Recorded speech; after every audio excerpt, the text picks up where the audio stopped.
So,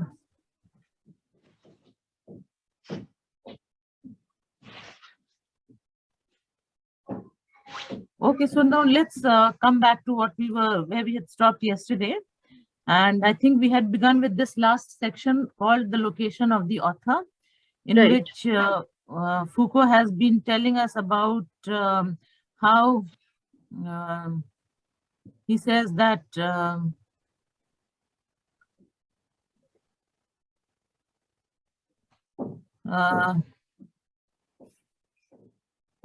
he talks about the end of intellectual prophecy, and then he tells us about the specific intellectuals who have replaced those universal intellectuals of the earlier ages. And these specific intellectuals, he says, are basically, he includes scientists in this category of specific intellectuals, because he says that these specific intellectuals are those sectorial specialists on whom our future depends and who must speak to us from their laboratories. He says that their voices are given an authority because their work and our fate are intertwined, not because they have any special claim to represent reason. Rather, the specific intellectual is he who, along with a handful of others, has at his disposal, whether in the service of the state or against it, powers which can either benefit or irrevocably destroy life. He is no longer the rhapsodist of the eternal, but the strategist of life and death. So this specific intellectual is a person who has the key or the secret to life and death. As a professor who holds the chair of the history of systems of thought at the Collège de France, Foucault is clearly not without a certain prestige, yet he is obviously not a strategist of life and death, even if he has become their historian. So that is what Foucault says, that he himself is not a specific intellectual, because he is not a strategist of life and death. Nor has Foucault been willing to play the Parisian game of the writer as it has been defined in recent years. Now, the Parisian game of writers perhaps would refer to the fact that Paris had become the intellectual capital of the world in the 20th century, where there was a confluence of philosophers and intellectuals, writers, artists, it became a creative center which attracted professionals in all these creative fields. So, but Foucault, he says that he has not been willing to play this game of writers. The writer has now replaced the universal intellectual, but he says that the writer now in the 20th century and now in our contemporary time,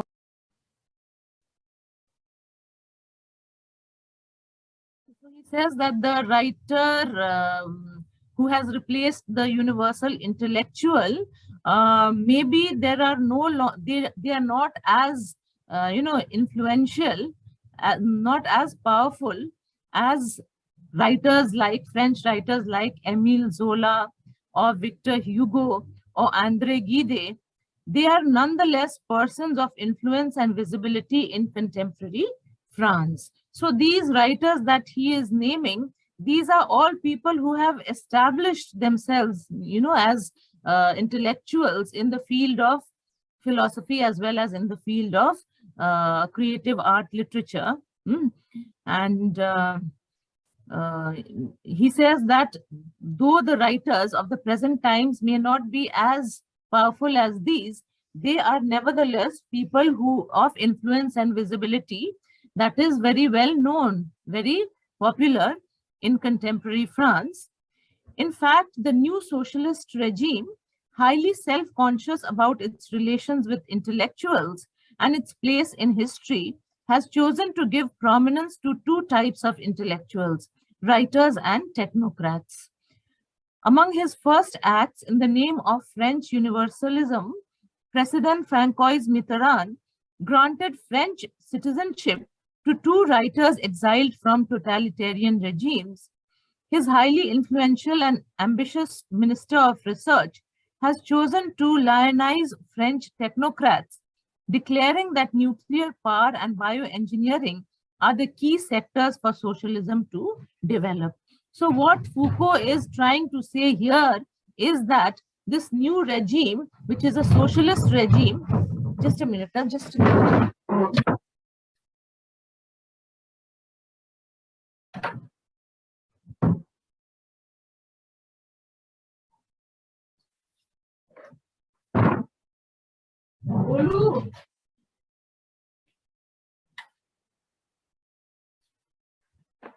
Okay, so the new socialist regime, it is very conscious about its relationship, or rather it is very conscious of the fact that it is the writers and intellectuals who need to be emphasized, who need to be given importance and a place of prominence in society. And he gives the example of how the French president, Mitterrand, he granted citizenship to two writers who had been exiled from other countries which had totalitarian regimes, and how his Minister of Research chose to, highlight these French technocrats, declaring that nuclear power and bioengineering are the key sectors for socialism to develop.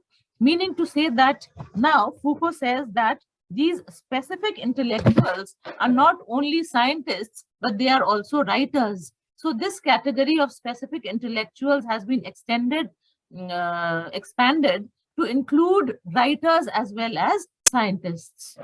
So writers are on the same ground as scientists in importance. How then to situate Foucault? From whence does his authority flow, if not from reason and justice, if not from science, if not from courtly art? In his essay, What is an Author?, Foucault provides us with some elements of an answer. He makes a distinction, for instance, between the changing historical importance of the author in literature and science. He points out that in the West, until the 17th century, the scientific text was the one more closely associated with and legitimated by the celebrity and authority of the author. Those texts that we now would call scientific, those dealing with cosmology and the heavens, medicine and illnesses, natural sciences and geography, were accepted in the Middle Ages and accepted as true only when marked with the name of their author. So what he is saying is that he's trying to point out historically how the position of the author or the status of the author in society has changed over the ages. And he says that how in the Middle Ages, even scientific texts would be accepted only when it was marked with the name of the author. This situation has obviously changed today. Once these disciplines crossed the scientific threshold of formalization and succeeded in developing procedures of concept formation, evidence verification, etc., then the name of the author was no longer central to the authority of the text. Truth became more anonymous. Now he says that the procedure or the priorities or the emphasis has shifted, it has changed. And he says that the name of the author is not of as much importance as it was during the Middle Ages. And the reason behind that, he says, is because once these disciplines, these scientific disciplines, they crossed the threshold of formalization, meaning the theories and the concepts that they put forward. Once those theories and concepts became established or formalized, or they were, made into a system and succeeded in developing procedures of concept formation, evidence, and verification, then the name of the author was almost, it became unimportant, it became insignificant, and truth became more anonymous. Now, this is very similar to what Roland Barthes says in The Death of the Author, that it is not the author who is important, but rather it is the text. What meaning comes out of the text. which is more important, not the name of the author. And this is what Foucault also is saying, that this is the trend that replaced the trend of the Middle Ages with regard to the importance of the author. In literature, schematizing broadly, we find the opposite trajectory. During the Middle Ages, the texts that we today call literary, such as narratives, stories, epics, tragedies, comedies, were accepted, put into circulation, and valorized without any question about the identity of their author. So, with regards to the literary texts, the situation or the acceptance was of a reverse kind, because he says that those texts in those days, they were put into circulation without, any question about the identity of the author. Their anonymity caused no difficulties, since their ancientness, whether real or imagined, was regarded as a sufficient guarantee of their status. Since the beginning of the 19th century, however, literature with a capital L has emerged as an autonomous and highly valued activity, with a place for itself on the intellectual scene. And here, to support his argument, he quotes Roland Barthes' work, Writing Degree 0. Now, this work that he is referring to by Roland Barthes, it was published in 1953, and it was intended as an introduction to a history of writing. It was divided into two parts, and the first part has 4 short essays in which Barthes distinguishes writing from language, content from language, and part 2 examines various modes of modern writing. And he praises all these works which are colorless. Barthes calls these works colorless because they are free from all bondages to a preordained state of language. They are free from any connection to any other, accepted, you can say, form of writing or style. So he says, Foucault says that the authority of the author has continued to grow in literary productions. The identification and evaluation of a literary work are intimately linked to the fame, standing, and reputation of its author, and from the intellectual world that gravitates towards those in power. Now, this is a historical analysis that he is making about the location of the author or the position of the author, the importance of the author. Foucault then briefly alludes to a third type of authorial location. These are the rare figures, social thinkers, it seems, whom he calls founders of discursivity. Specifically, he mentions Karl Marx and Sigmund Freud. What Foucault describes are figures who provide a paradigmatic set of terms, images, and concepts which organize thinking and experience about the past, present, and future of society, doing so in a way which enigmatically surpasses the specific claims they put forth. Okay, so now he talks of another category of intellectuals or writers or thinkers, and these are the founders of discursivity. And who are these founders of discursivity? Now, Foucault especially takes the name of Marx and Freud, and he says that these founders of discursivity are those whose concepts, whose paradigms have organized thinking and experience about the past, present, and future of society. And they have, they are progressive. These concepts and thoughts that they have put forward, they are not static, they are not stagnant, but they are progressive, and they progress along with the progress of society, and they provide a kind of a foundation. They provide a kind of a, reference point for people to deal with their matters.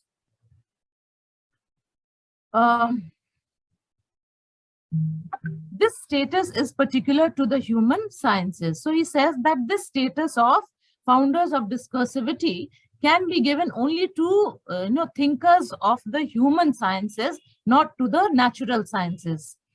Why? Because to the natural sciences, he has given this category or this honor of being specific intellectuals.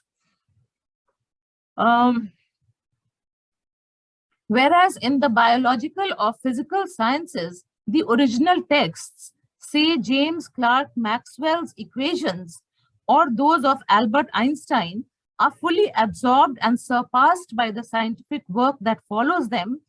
This is not the case in the human sciences. So he says that there is a difference between the thinkers of the human sciences and the thinkers of the natural sciences, because the concepts, the ideas that have been given by the, put forward by the thinkers and intellectuals of the human sciences are things on which society, these are the foundations of society. These are the guidelines on which society moves forward. The same cannot be said about the theories of the natural sciences, because these theories, he says, have been surpassed by the scientific work that follows them, and they have been superseded in a way. And that is why the, advocate of those theories, they seem to have lost importance. And that is why they cannot be taken to be founders of discursivity. Okay. Foucault is not implying that progress is unilinear in the harder sciences.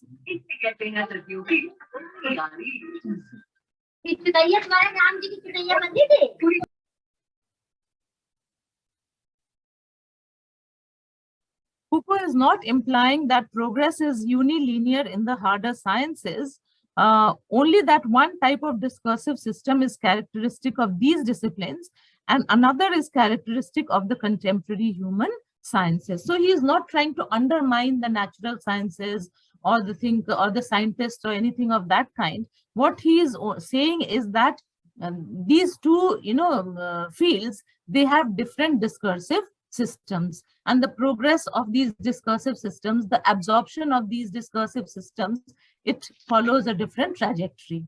In the latter case, one finds a constant return to the texts of certain founders of discursivity, despite advances in factual content, verification of hypothesis, and method, showing the inconsistencies in Freud or the failure of Marx's predictions has not destroyed either Freudian psychoanalysis or Marxism.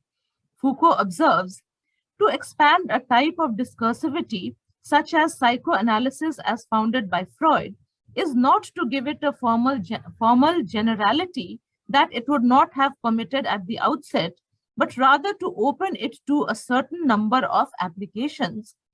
In addition, one does not declare certain propositions in these works of these founders to be false. Instead, one sets aside those statements that are not pertinent. Re-examining Freud's texts modifies psychoanalysis itself, just as a re-examination of Marx's would modify Marxism.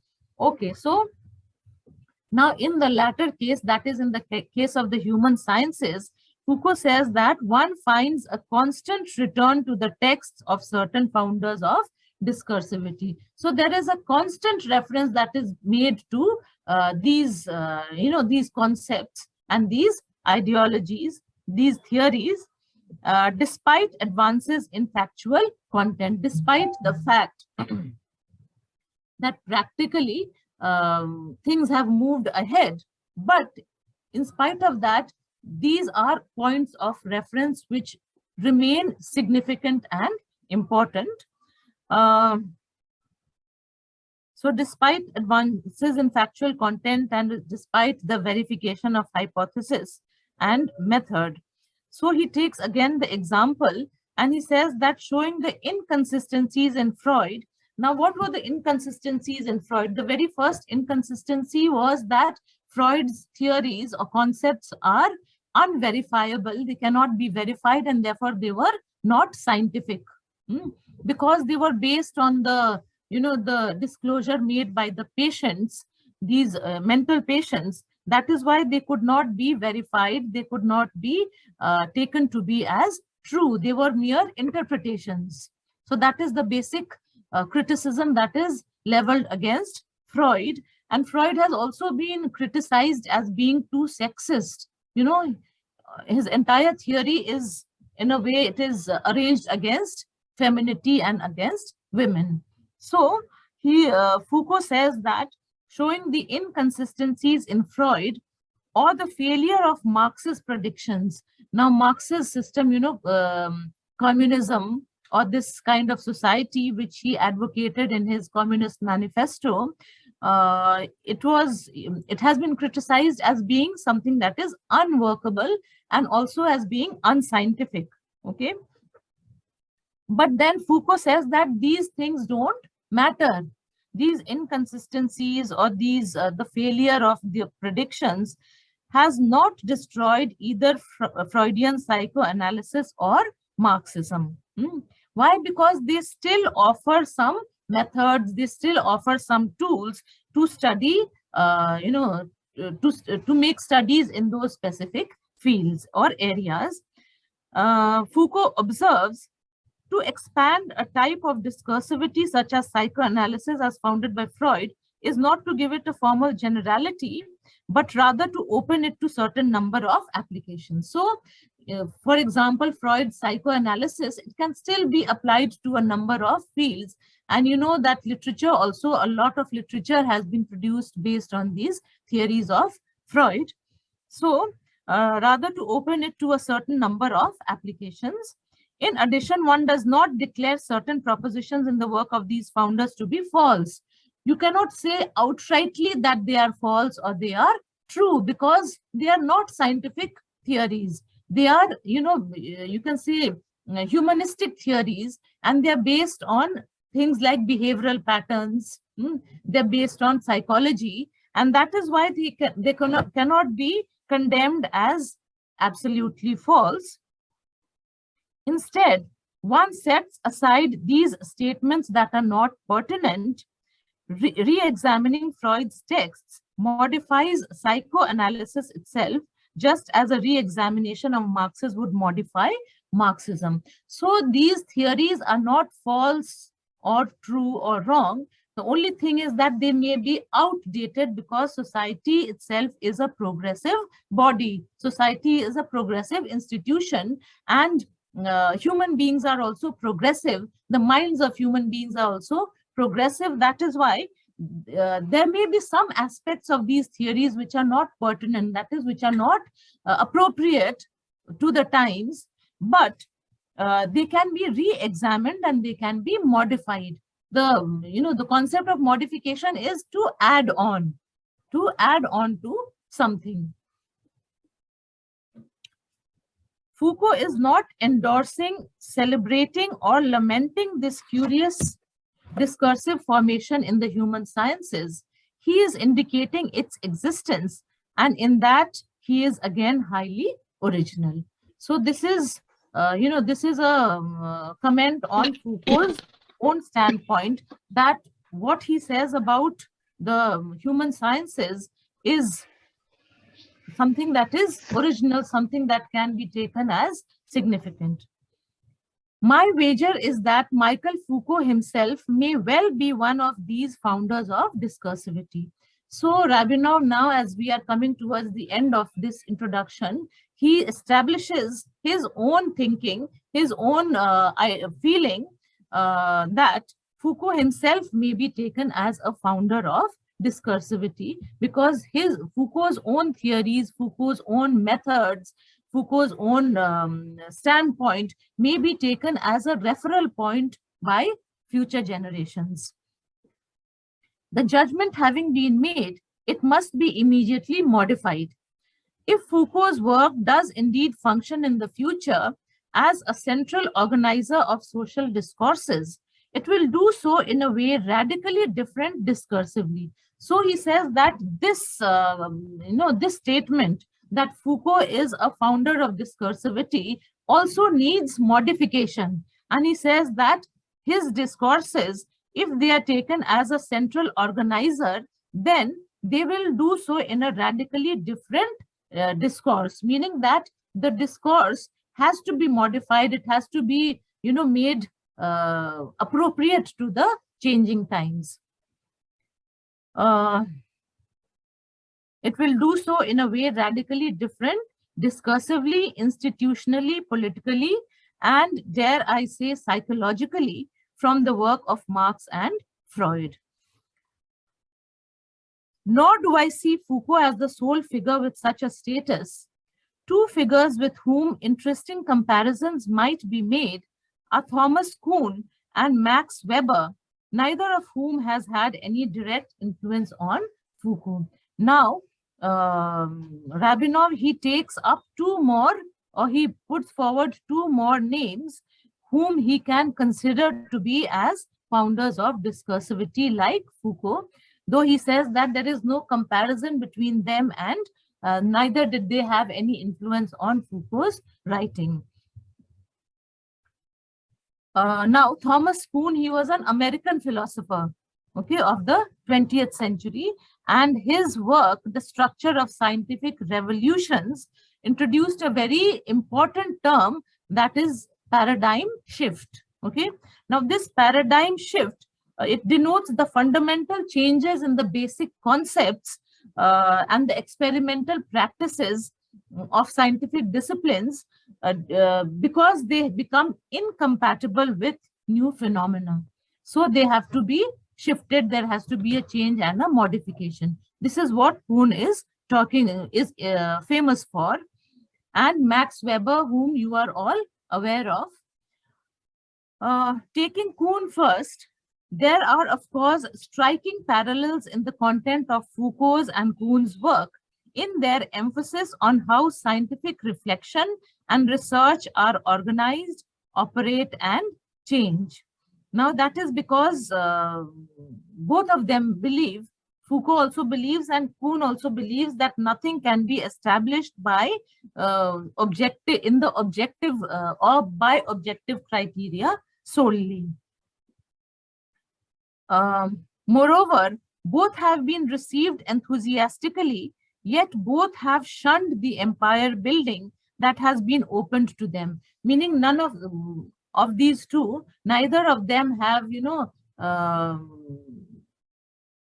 they have not been open to all the credit that is being given to them as establishers of a certain theory or a certain train of thought. At the same time, a flurry of negative reviews and hostile petty corrections has accompanied the growing influence of and the new inquiries stemming from both men's work.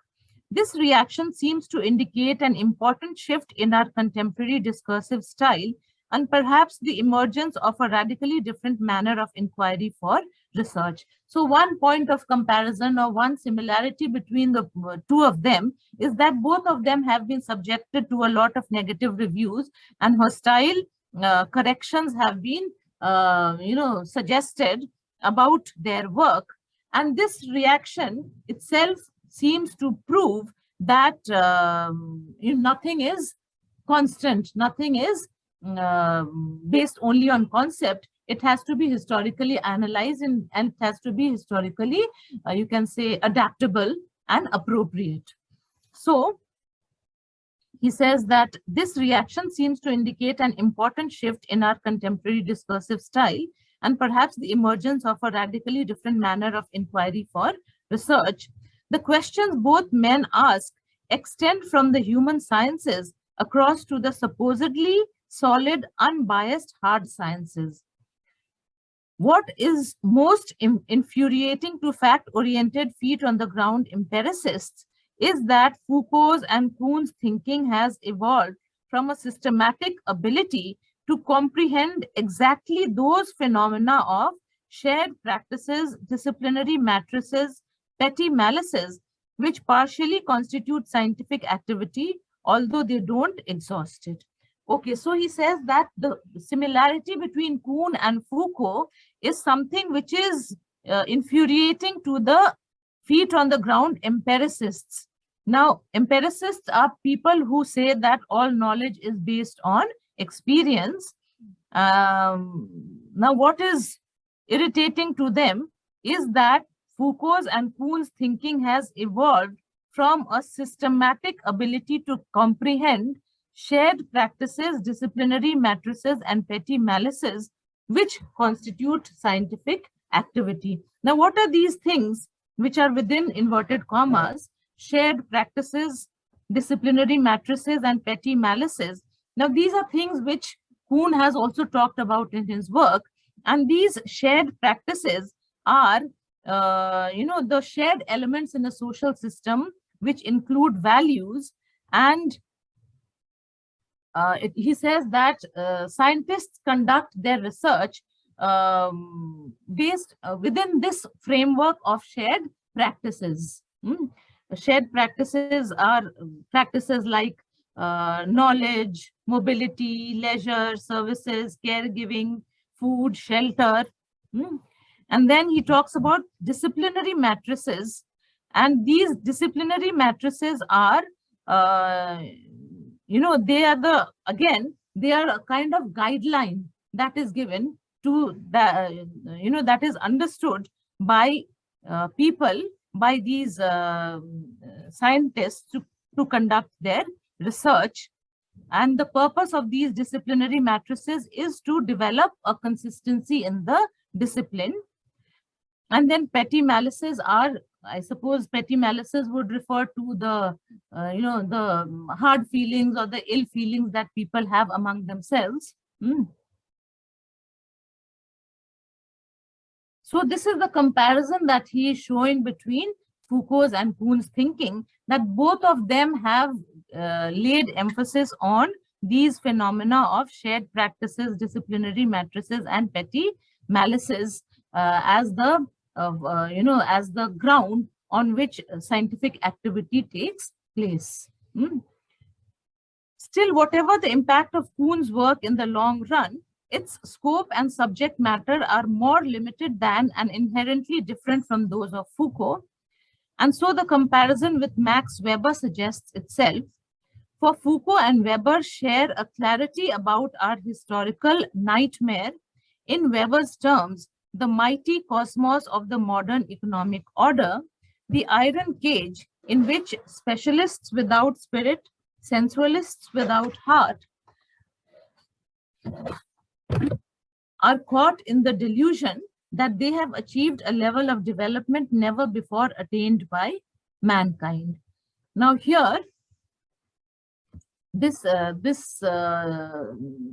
statement, which is within inverted commas, has been taken from Weber's text, The Protestant Ethic and the Spirit of Capitalism. And in this, Weber has talked about how capitalism in a way grew from the Protestant ethics of work. He talked about the Protestant ethics of hard work, of frugality, of worldly success, which led to this system of, which led to the accumulation of wealth, which is capitalism. The accumulation of wealth, the growth of wealth in private hands. Now Weber, he refers the mighty cosmos of the modern economic order. This is a reference that he makes to the capitalist system. This is the modern economic order, and it is something that has, permeated throughout the world, that is to be seen in each and every part of the world.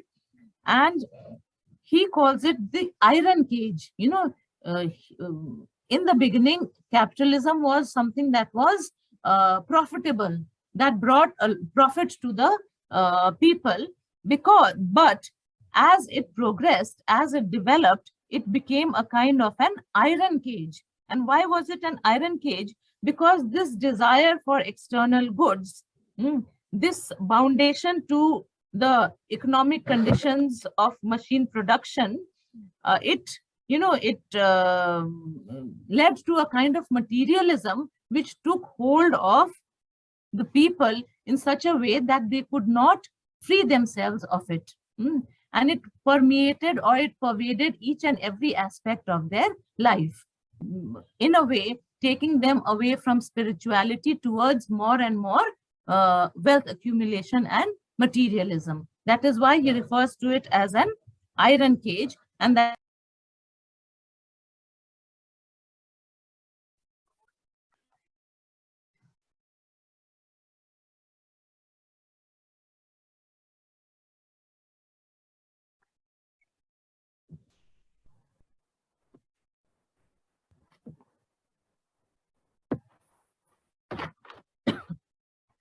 okay, so Weber, he referred to capitalism as the iron cage because it, in a way, it confined people within its system, where people started giving the greatest importance to material, acquisitions.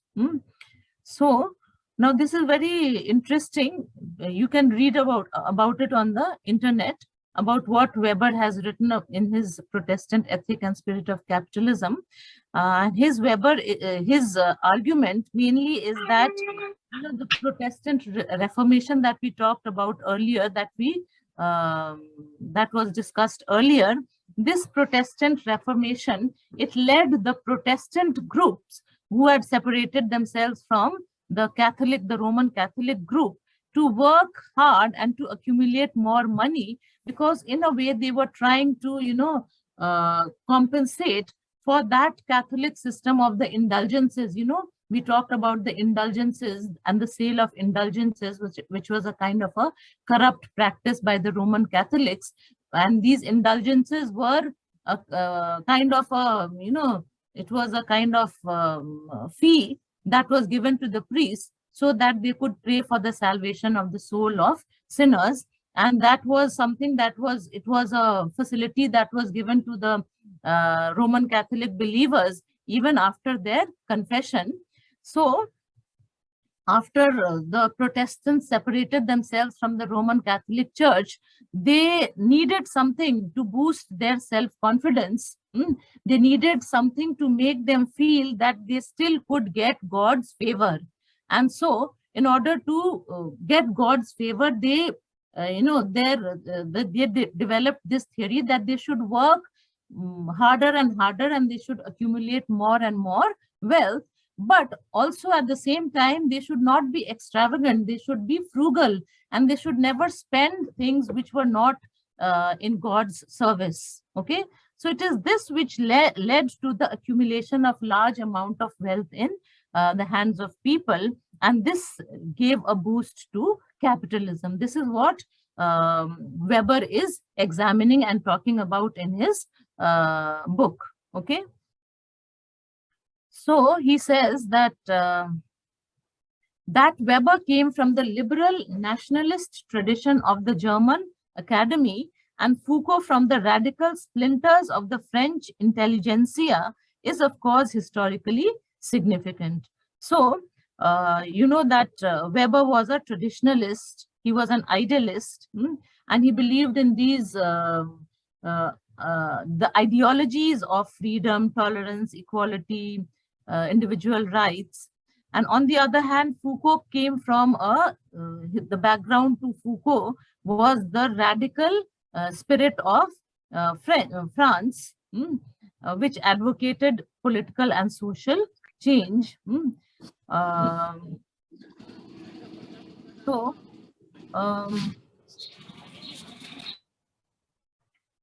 So he says that Weber came from the liberal nationalist tradition of the German Academy, and Foucault from the radical splinters of the French intelligentsia is, of course, historically significant, but it is not an impediment to the comparison, for neither man can be captured by or reduced to these characterizations. Weber, although often cast as a conservative, offers a devastating account of modern capitalism, which certainly does not suggest that he wished to preserve it whole. So, in this book, he goes on, in the book that he wrote, Protestant Capitalism, he goes on to condemn capitalism, and he calls it an iron cage. It was a kind of a confinement. So here Weber proves that he was not exactly, or in some aspects, he was not a conservatist, because he also advocated for a change in the system. Now, Foucault has been cast as a conservative by some, in the sense that he has consistently opposed much of modern French Marxism, existing socialism, and these utopias and nightmares associated with this tradition. Now, this tradition that Foucault was against, the French Marxism, were things which led to revolution against, the monarchs, against the rule of monarchs, and the growth of communist ideology in France. And there were things like the Paris Commune, which was, in which you can say the security guards, they had snatched power in their hands from the monarch, and they established a kind of a parallel system of government. And this led to a lot of bloodshed and execution by the counter-revolutionaries. So Foucault was against this kind of modern French Marxism and the utopias and the nightmares which were associated with this tradition. But such labels tell us little. Labels like conservative and progressive and things like that. What both Weber and Foucault proffer in a pessimistic and dour mode in Weber's case, and an elusive and joyous one in Foucault's, is a heroic refusal to sentimentalize the past in any way, or shirk the necessity of facing the future as dangerous but open. Meaning to say that both of them, they do not sentimentalize the past, or they do not glorify the past, or neither do they shirk this responsibility of facing the future, even though it may be dangerous. Both have committed their lives to a scrupulous, if unorthodox, forging of intellectual tools for the analysis of modern rationality, social and economic organization, and subjectivity. Both see a form of critical historicism as the only road to preserving reason, and the obligation, differently understood by Weber and Foucault, to forge an ascetic ethic of scientific and political responsibility as the highest duty of the mature intellectual.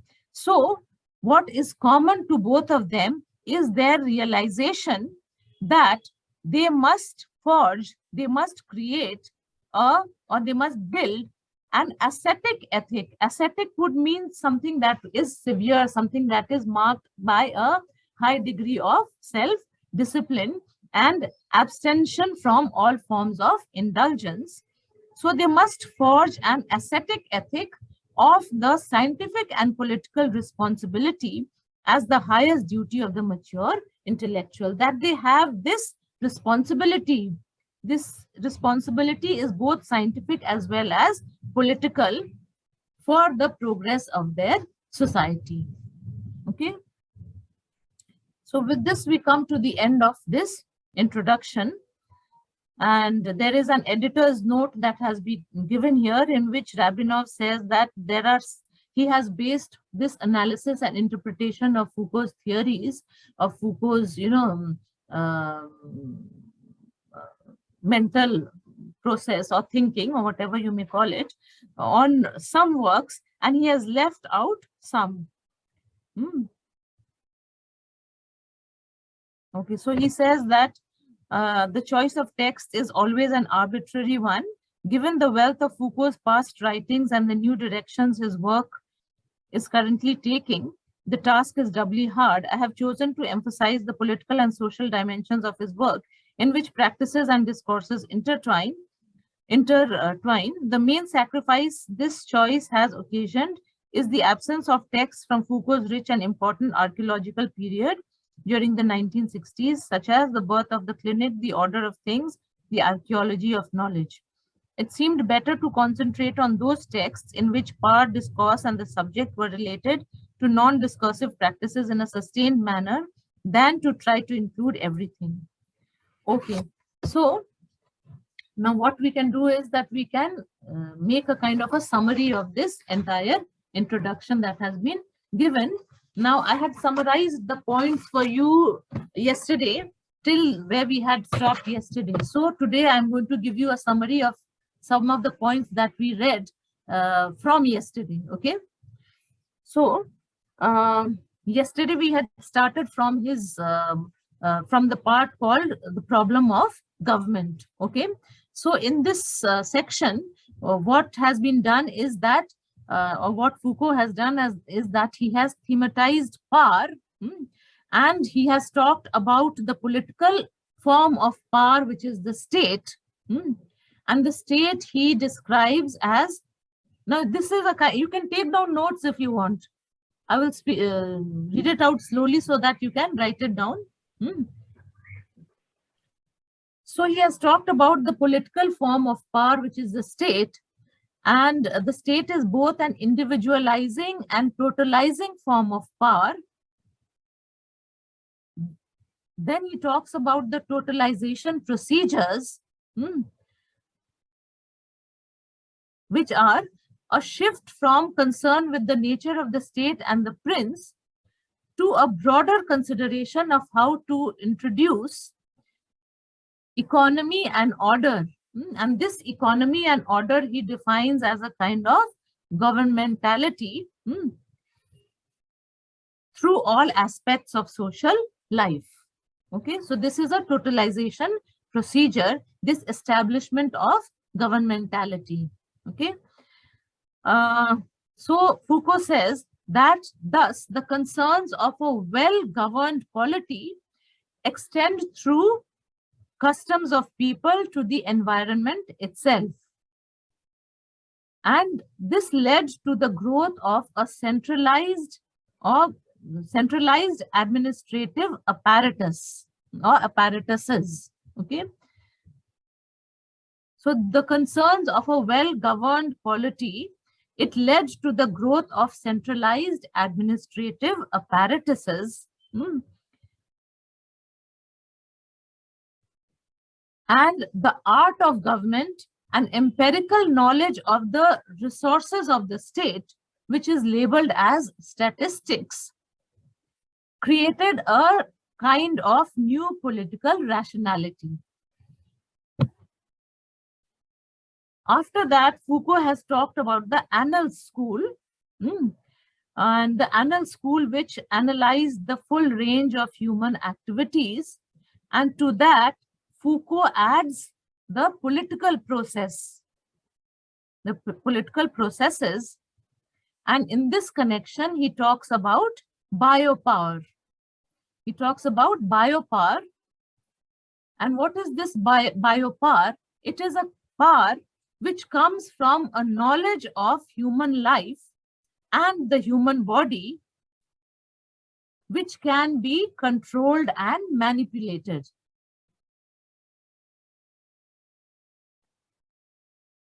And the need for biopower led to disciplinary technologies. Then he talks about disciplinary technologies, which are technologies or systems that are used to subject, transform, and improve a docile body.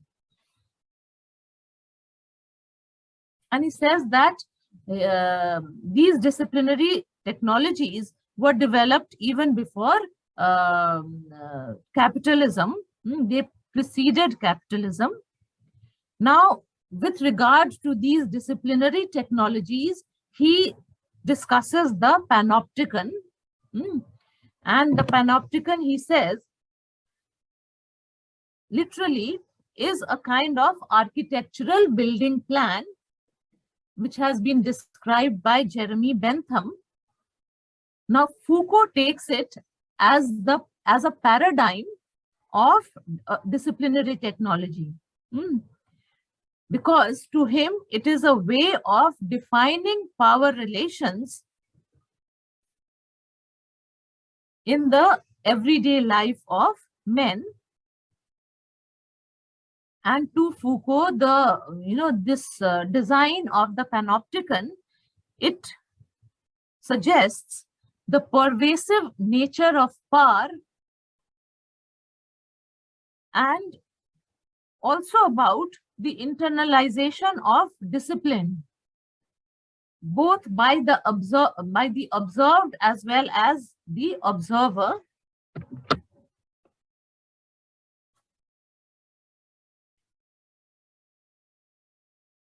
Then, connected to this, Foucault talks about the process of normalization. This concept of normalization, which is a social process, it is a social process through which ideas and actions come to be seen as normal. And normal means to be arranged around a norm, around some kind of an accepted, situation or behavior. And so this process of normalization is something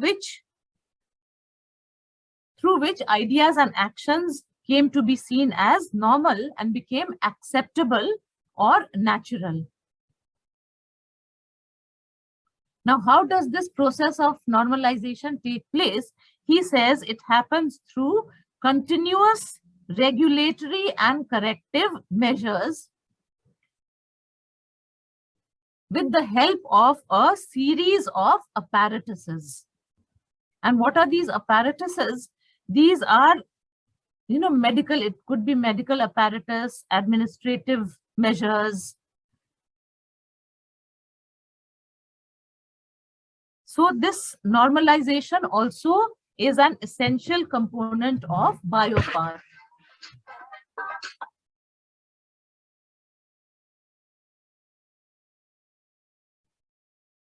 Now, in the same connection of normalization, or when he is describing the process of normalization, he talks about the creation, the classification, and control of anomalies.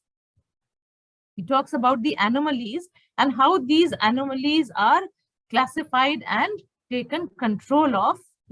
Now, what are the anomalies that he gives examples of? He gives examples of the delinquents, the pervert, and he has also talked in his works about things like madness, about homosexuality. Now, in this process of, the classification and control of anomalies, there are steps. The first step is to isolate them, to isolate these anomalies. The second step is to normalize them through corrective and therapeutic procedures.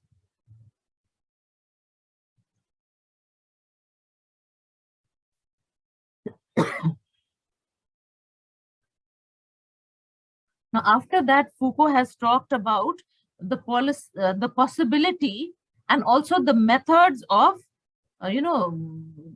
getting knowledge or acquiring knowledge and control over all aspects of behavior. This would be one, one apparatus of normalization. Also, these methods of gathering knowledge and thereby establishing control over all aspects of behavior of the people in the name of welfare. Now, this you will find on page 22. On page 22,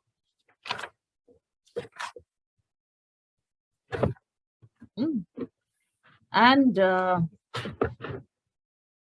though Foucault was talking about this perhaps in the 1970s, what we have in India today, documentation of all the information regarding a person's life. This is what we have in our country also today through the Aadhaar card and the linking of the KYC procedures and these various identity cards that have been issued, and how all these have been linked, so that at one, you can, like, through one link, you can get all the information that you may require about an individual, about his life, about his expenses, about his family, about everything.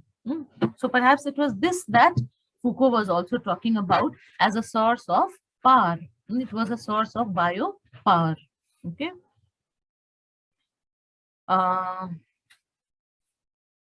Okay. So now Foucault ultimately, he says that he is only offering general evaluations and he is not advocating any particular methods.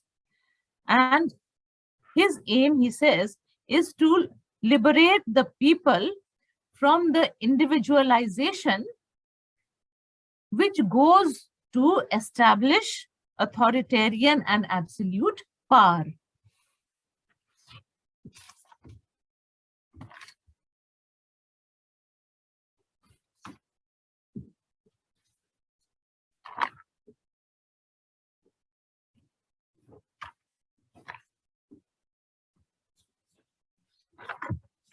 After that, what we have read today about the location of the author, in that we have come across, we have come across terms such as the universal intellectual and the specific intellectual, and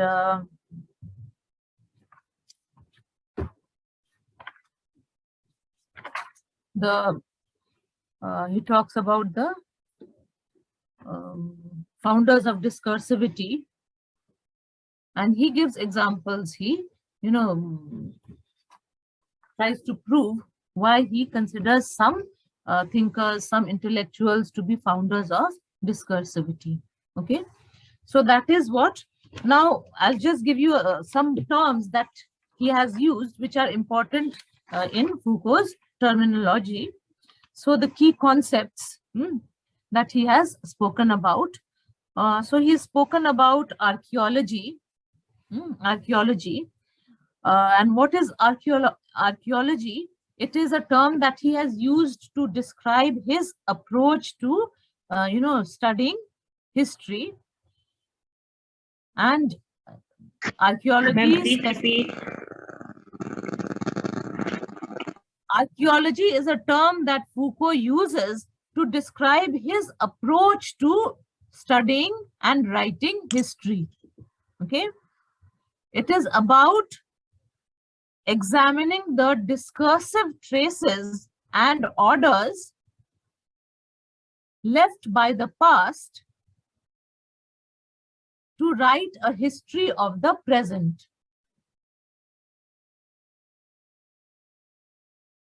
Or, in other words, it is about looking at history as a way of understanding the processes that have led to what we are today.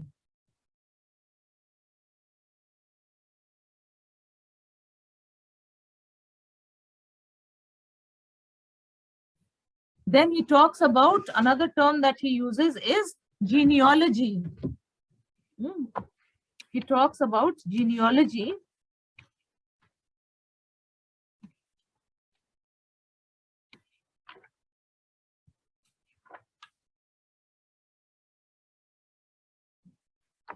Which basically deals with, on page 7, he has talked about the genealogy of the modern subject.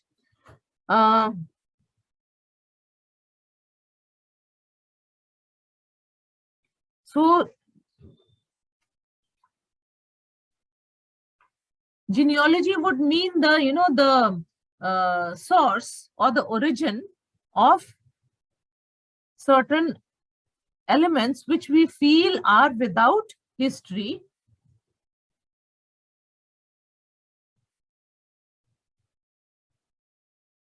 And through this method, Foucault also says that a distinction can be made between the true and false.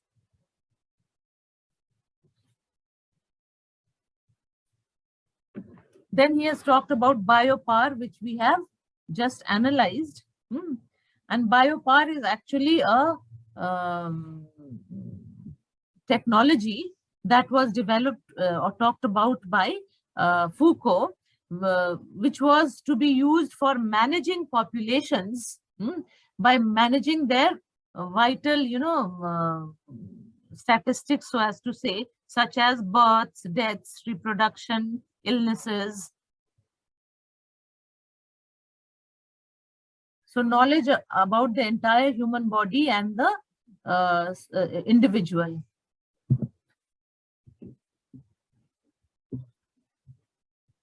Then he talks about discipline. And discipline to Foucault is a mechanism of power that regulates the behavior of individuals in a social body by regulating the organizations of, or the organization of space, space through, architecture, like in the Panopticon, then through the organization of time, through things like apparatus like timetables, schedules, and activity through apparatus like drills, physical, posture exercises, etc.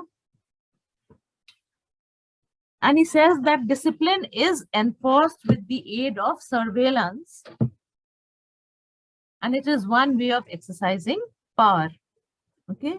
Now, he talks also about disciplinary institutions, which are institutions like schools, army barracks, hospitals, asylums.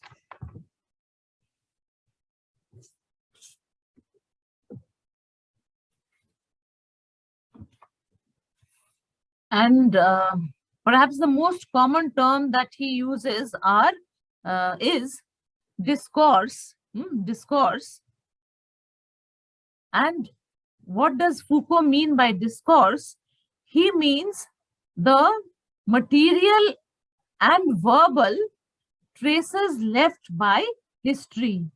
The material aspects of life and the verbal or the written, you can say the concepts, the theories that have been formulated down through history. So discourse are these verbal and material, instances or traces, and it is also a certain way of speaking.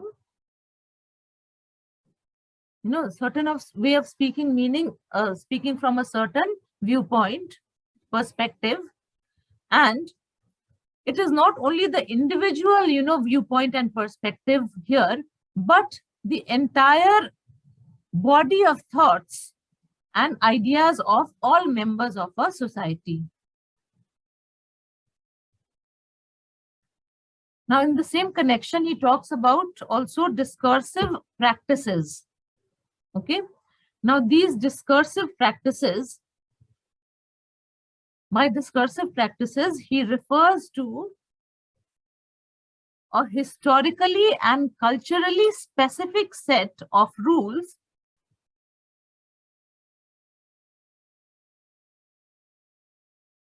for organizing and producing knowledge.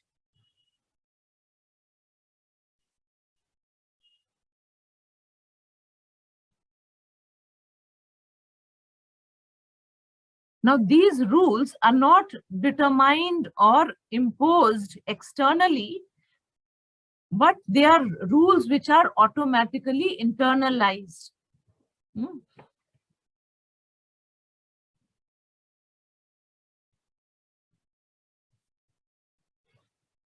Okay, now, what does he say about power? Power and knowledge are at the core of his discourse.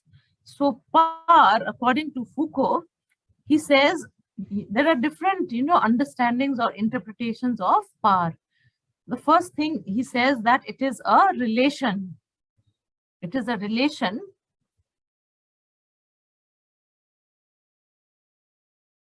between the empowered and the person on whom it is being exercised. Then secondly, it is, he says, power is not simply repressive, but productive.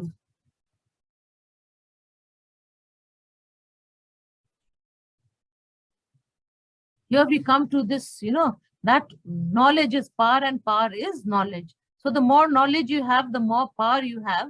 And this power is not only a political power that he's talking about, it can be a power over ourselves also, a self, knowledge also that we may gather, and which will give us more power over our own selves. So he says it is also productive. And the third thing he says that power is not solely a property of the state and government, but it is something that is distributed throughout the social body.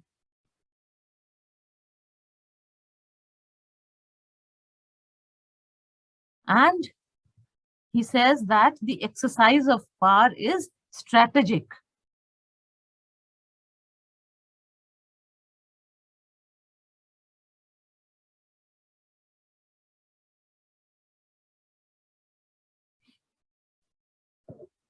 Now, power can be of in various forms, and Foucault chiefly talks about sovereign power, and he talks about disciplinary power.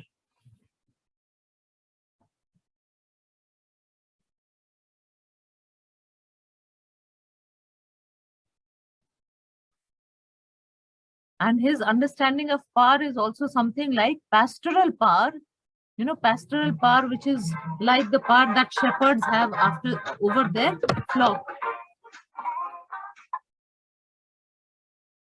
Hello?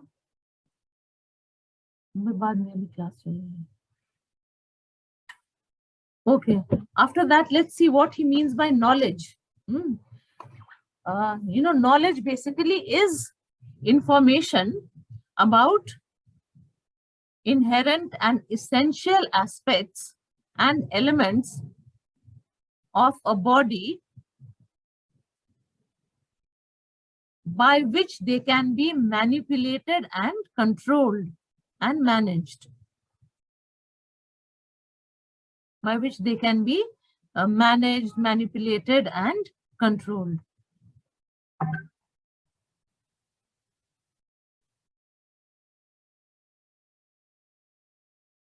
So this power and knowledge relationship that Foucault talks about is basically that mechanisms of power produce different types of knowledge, or vice versa, that different types of knowledge produce mechanisms of power.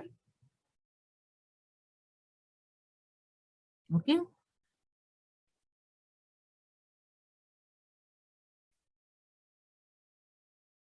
And this furthers this entire equation of power and knowledge. Now, Foucault also talks about other things like discontinuity. Discontinuity was a term that he used. And this discontinuity are breaks and difference in analysis, which are necessary to undermine the philosophic notions of unchanging essences in history,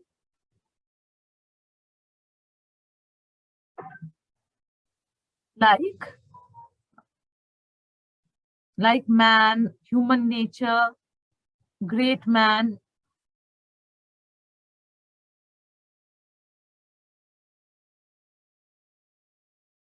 and this discontinuity, it also challenges notions of cause and effect, progress, destiny, tradition,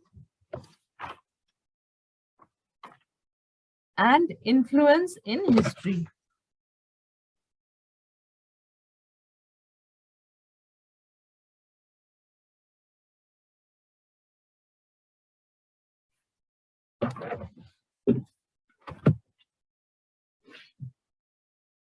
Okay, we have 5 more minutes left of our class. So what you can do for your homework is that in the last section, you can note down the specific terms that he has used. Last section that we read through today.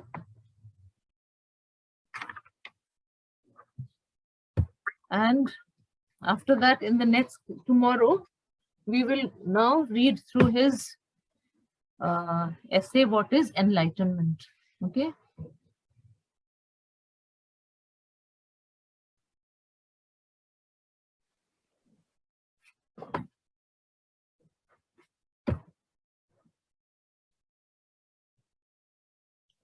Now, he also talked about terms like dividing practices. Okay, you can note down those also, the dividing practices, and he talked about scientific classification.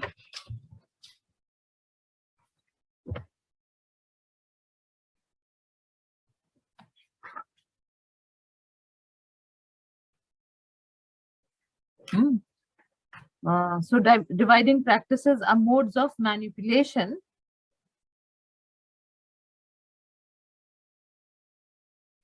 and scientific classification was how discourses was structured into disciplines. Then he has talked about subjectification,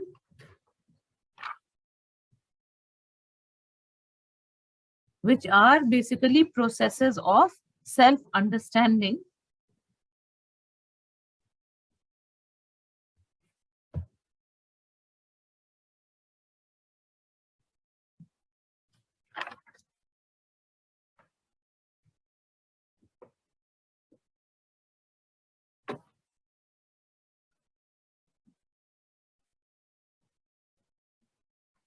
Then he has also analyzed the role of reason. Reason.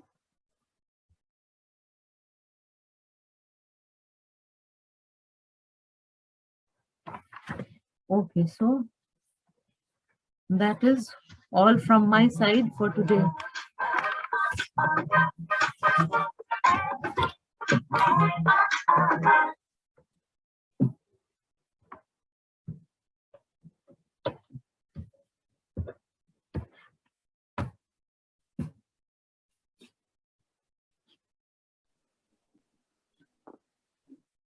Anything you may want to say? Anything you want to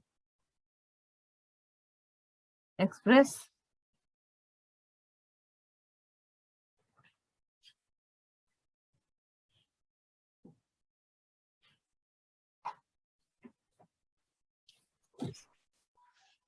Ma'am, this was indeed a very difficult essay, and Foucault anyway is a very difficult read, but thanks to you, you've made a lot of points clear and in a very lucid manner. It was really nice having you for this lecture. I'm glad about that, but you can always build upon it. You know, you can read more about all these concepts that Foucault has talked about, and you can. Yes. Yeah, although it was very lengthy and at a point it became really monotonous, and but once you're into the essay, you understand what they are trying to say. So the main thing was that we had to extract the gist of what he was saying and the main concepts which can be used for your research. These maybe methodologies as methodology, or maybe as reference, or something on which you're going to work, build upon through when you get down to your practical research. Right, ma'am. Right. Now, all of you, like most of you, must have thought of what you're going to work on for your PhD. Yes. Or you maybe you're in the process of thinking about what could be interesting to you. Yes, in the process.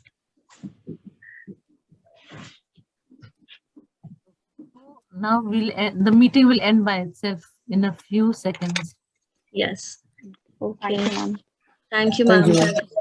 Thank you, ma'am. Thank you, ma'am. At the same time. Take care.